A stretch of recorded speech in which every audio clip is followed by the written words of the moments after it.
Hello and welcome back to our channel.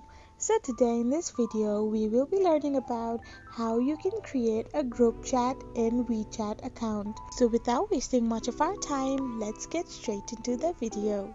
So first of all you need to do is open your WeChat app. So once you click your WeChat open, all you need to do is click on the plus sign on the right hand side of the corner. Now simply click on the new chat option. Here you need to select the join private group and enter a group code for your entry and for others entry as well. So now you need to simply press on join this group and your new group will be created. Simply press on the three dots and add as many friends you want to add in this private group. So now clicking on group name, you can also set your group's name and function it as your wish. So this is how you create group on WeChat. I hope you found this video helpful, so don't forget to hit that subscribe button and do give us a thumbs up. We will be back again with these informative videos. Thank you for watching.